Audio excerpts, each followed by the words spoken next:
Hi, I'm Anjali Kusre and I'm here with the fan carpet covering the FrightFest All-nighter.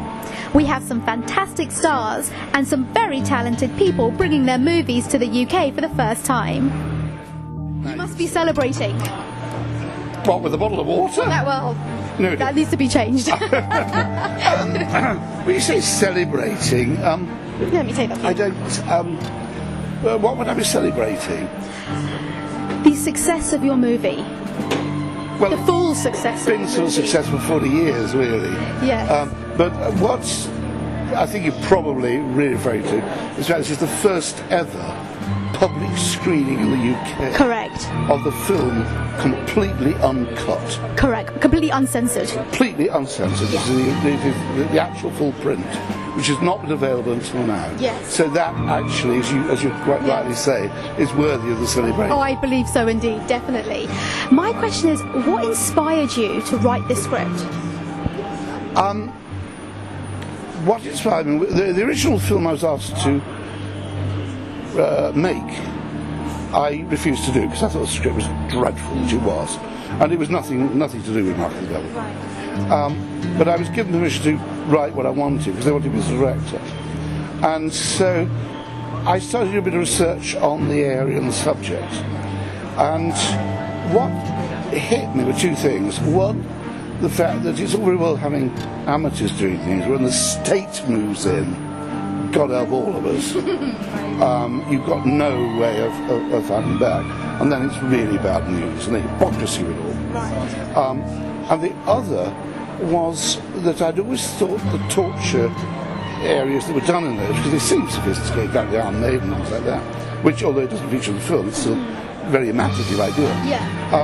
I assumed they had a sophistication, and they didn't. They were just physical, brutal, horrible things. I mean, you see the original instruments, which feature in the film in most cases. Wow. They're the actual instruments used. You see how crude and brutal they were.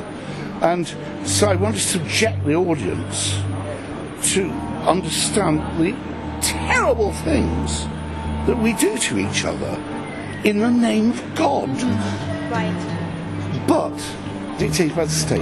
Yes. So it took on then a whole series of themes and ideas which interested me, and that's what the film became about. Yes. Although it was initially sold on its violence and its violence and its violence and its violence, and the controversies about that, including the vomit bags in America as a Yes. promotion. What's nice is over the generations that have followed, is that people are now seeing it as the film I made, rather than just for its superficial shock value. Yes. And that for me is very refreshing and very, very fulfilling. Wonderful. And did this movie turn out in the way you envisioned it would? No movie does. I say that because I'm just starting a campaign actually about where the real original creative lies in filmmaking. And what I found, being a writer and a director, and also a producer as well, is that actually it lies in the screenplay. I think it was David Lean who said there are three things that matter to make a film: the script, the script, and the script. And looking at my own experiences and all certain things now, all these years later, I realize how true that is. And so what I'm going to do for the first time ever, for anybody I think, is to publish the original screenplays I wrote. Right. Even the ones that I directed later. But as they actually were conceived to appear on film, and I published them exactly from that point of view, which I think the fans there will be very interested in. Yes. And so they can then not only see what was meant, or I meant, but how it got altered for whatever reason. It would have been on screen, or in a lot of cases, of course, never got made. And I'm also saying why it didn't get made and the reasons, because almost all of them were commissioned or dealt with in that way. Right. Which I think will be of interest. And so I'm going to start publishing next year as a collector's. Right. So you're breaking down your script, you're analysing your script. Sorry? Would you be analysing your own script? No, not at all. What I'll be doing is making them available to the public for the first time ever. I see. Okay, wonderful, wonderful. Like a bit like a stage play, really. Yes. You know, so that's I'll be starting that campaign next year. Martin obviously will be one of them, but I'm literally doing everything. There's nearly 40 That's a lot. So it's a big collection, but it'll be a collector's really, you know, they can sell it on eBay later and make money. Right, yeah. That's a tip. They love to do. So what's next? So what's the next project for you? Well, I officially retired when I was 60. Oh, congratulations. Well, no, that was about 20 minutes worth. And then I became very involved in two things which I have a great passion for. Well, I never thought I'd make a film again, by the way, but I was very concerned about the way people, writers, actors and directors learn and are trained today. And the great source, certainly in the UK, was the old repertory system. And so all my writing, everything I do now, is donated to them, to the London Repertory Company, which is the movement to try and recreate repertory theatres as they were, which you wouldn't know about anybody of those generations. I mean, they were going really even when I was born.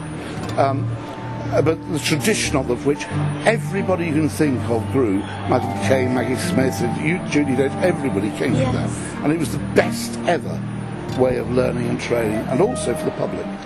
So that's my sort of personal passion in the last chapter of my life, as it were.